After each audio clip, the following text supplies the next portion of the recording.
ఏపీలో అధికార వైసీపీ మొత్తం ఒకేసారి 175 అసెంబ్లీ 25 లోక్సభ స్థానాలకు అభ్యర్థులను ప్రకటించింది. ఇడుపులపాయలో వైఎస్ఆర్ ఘాట్ నివాళులర్పించిన సీఎం జగన్ అక్కడ అభ్యర్థుల జాబితాను ప్రకటింపచేశారు. వైసీపీ పార్టీ ఎమ్మెల్యే అభ్యర్థులను మంత్రి ధర్మాన ప్రసాదరావు, ఎంపీ అభ్యర్థులను నందిగామ సురేష్ ప్రకటించారు. ఇక ఈ జాబితాలో సామాజిక న్యాయానికి పెద్దపీట వేశారు. బీసీలు, ఎస్సీలు, మైనారిటీలకు సీఎం జగన్ ప్రాధాన్యత ఇచ్చారు. బీసీ, ఎస్సీ, ఎస్టీ మైనారిటీలకు 50% సీట్లు కేటాయించారు.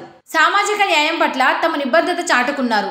అసెంబ్లీ, లోక్సభకి కలిపి 200 సీట్లు ఉండగా అందులో 100 బీసీ, ఎస్సీ, ఎస్టీ మైనారిటీలకు కేటాయించారు. వీటిలో 84 ఎమ్మెల్యే, 16 ఎంపీ స్థానాలు ఉన్నాయి. 25 ఎంపీ సీట్లలో ములుగు ఎస్సీలకు, ఎస్టీలకు 1, బీసీలకు 11, ఓసీలకు 9 సీట్లను కేటాయించారు. ఎంపీ, ఎమ్మెల్యే స్థానాలైన 200 సీట్లలో ఎస్సీలకు 13, ఎస్టీలకు 8, బీసీలకు 59, ఓసీలకు 100 సీట్లు కేటాయించారు. ఎస్సీ, ఎస్టీ, బీసీ మైనార్టీలకు గతంలో కంటే 11 సీట్లు అదనంగా కేటాయించారు. బీసీలకు ఈసారి 48 సీట్లు కేటాయించారు. మహిళలకు 15 ఎమ్మెల్యే స్థానాలు కేటాయించారు. మైనార్టీలకు 7 ఎమ్మెల్యే స్థానాలు దక్కాయి. అలాగే మహిళలకు 3 ఎంపీ సీట్లను కేటాయించారు. ఈసారి 2024లో బీసీలకు ఏకంగా 16 సీట్లు కేటాయించడం విశేషం. స్థానిక ప్రజాప్రతినిధులకు సైతం 12 ఎమ్మెల్యే సీట్లు కేటాయించారు. అన్ని వర్గాలకు అవకాశాలు ఉండేలా తుది జాబితా రూపొందించారు. 32 మంది సిట్టింగ్ ఎమ్మెల్యేలు, 14 మంది సిట్టింగ్ ఎంపీలకు సీటు దక్కలేదు. అభ్యర్థుల ఎంపికలో సామాజిక సమీకరణాలు, గెలుపోటమిలే ప్రామాణికంగా నిర్ణయం తీసుకున్నారు.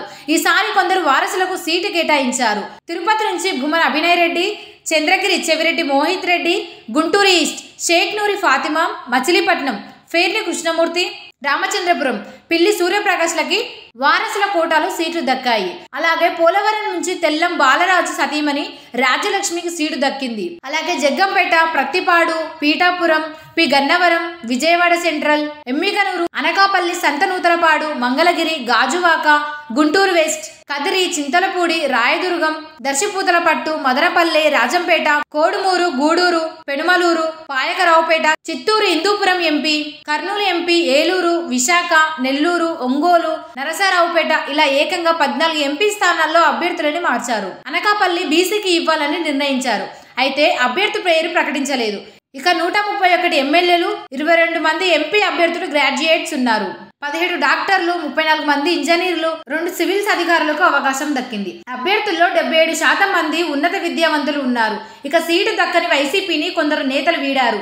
లోక్సభ ఎంపీలు డాక్టర్ సంజీవ్ కుమార్, లావు శ్రీకృష్ణదేవరాయలు, వల్లభనేని బాలశౌరి పార్టీని వీడారు.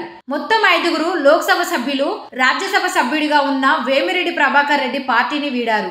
ఇక ఎమ్మెల్యే స్థానాల్లో అన్ రిజర్వ్డ్ నియోజకవర్గాల్లో ఎక్కువగా బీసీ అభ్యర్థులకు అవకాశం కల్పించారు. సోషల్ ఇంజనీరింగ్ పేరుతో వైసీపీ బీసీ ఓట్లను ఆకట్టుకునే ప్రయత్నం చేస్తోంది. ఈసారి ఎన్నికల్లో 175కు 175 నియోజకవర్గాల్లో గెలిచి తీరాలని ఆ పార్టీ లక్ష్యంగా పెట్టుకుంది. పార్లమెంట్ అభ్యర్థుల్లో సైతం సోషల్ ఇంజనీరింగ్ ఫార్ములాకు వైసీపీ అధ్యక్షులు పెద్దపీట వేస్తున్నారు.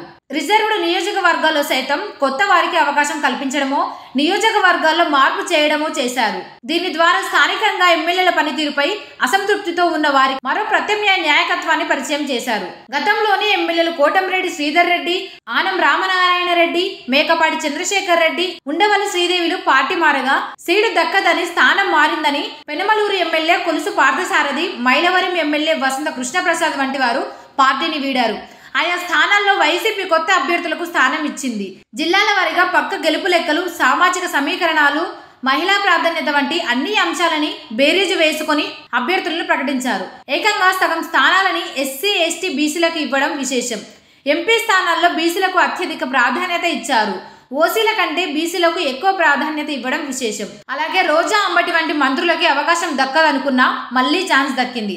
అలాగే వల్లభనేని వంశీ సీటు నిలబెట్టుకున్నారు. ఇలా లిస్టులో పలు అనూహ్య పరిణామాలు చోటు చేసుకుంది. మొత్తంగా గెలిపే లక్ష్యంగా అభ్యర్థుల ప్రకటన జరిగినట్టు తెలుస్తుంది.